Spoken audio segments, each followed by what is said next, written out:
finished like 2 books in about maybe the last 4 days in 2 of the very most stressful series I've read in a long time. I don't know why I read them back to back, but I did, and I have a lot of feelings, so many feelings. So, first book, I finished Oathbound. I always thought, and spoiler warning, I'm giving you like a few seconds to run or scroll or save and come back.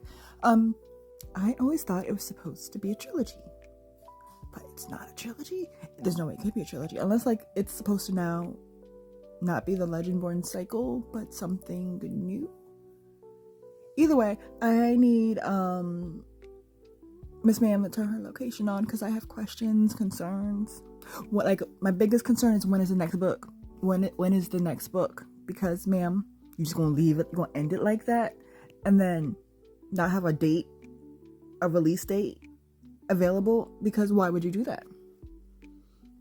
We are in a very chaotic world. Ma'am, my mental health, because I need to know what happens next. I mean, I'm glad it ended on everyone being pretty much okay. And I say okay very loosely. Very loosely. Like, everyone's good-ish, you know. But, yeah, please, when is the next book's release date? You don't even have to tell us the title. Just give us the release date so we know how long we're crying in our corners for. And then also, I just want to say thank you, because the way you write out Bree's grief and her connection with her ancestors means so much to me, so much, and I'm just grateful for your writing and also the storytelling. And Oathbound and the entire Legendborn cycle series should be like a TV show or a movie. I feel like it would be beautifully done. Now the next book that I'm crashing out over is, I started Fourth Ring. I know I'm late, I know, but I'm here, and I'm in these trenches. And when I got to the end of the book and was like 2 a.m. and my partner's sleeping, the dog's sleeping, the cats are sleeping, everybody is sleeping at 2 a.m. and I am finishing this book and read those last couple lines. One, as someone with heart rate issues, the last 4 chapters, my watch said like my heart rate was like 130 and up. When I finally finished the book, it was 150.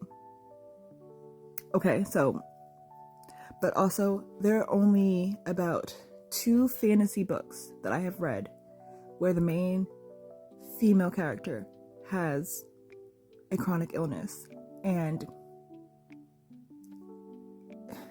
it's just refreshing. And as someone with a chronic illness, it makes me very, very happy to see a main character like being themselves, dealing with their condition, and also kicking major butt and like being amazing, because there's no reason why they couldn't be.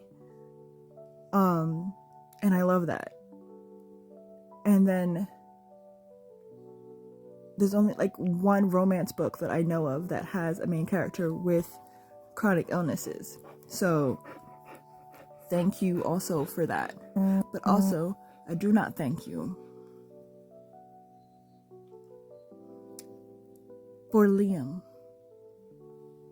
What was that necessary? Also, I am on the team we don't like Dane. That's why you don't deserve no good things. You don't deserve things. Your name literally sounds like disdain. You're nasty. I don't like you. I was rooting for you. And it was a mistake, obviously. But I'm about to start Iron Flame, and everyone's like, you aren't prepared. And I'm like, so does this mean I'm going to toss my Kindle out a window? Or what? Because I just need like a range to know before going in. So my next book on my TBR is Iron Flame. And then I'm going to take a break before I start Onyx Storm. Because, again, I read for my mental health, but also sometimes reading causes my mental health to crash out. But if you are a fan of either of those series, let's connect. Especially, I love, to meet more book talkers with chronic illnesses, book talkers that are women of color, POCs, Black people.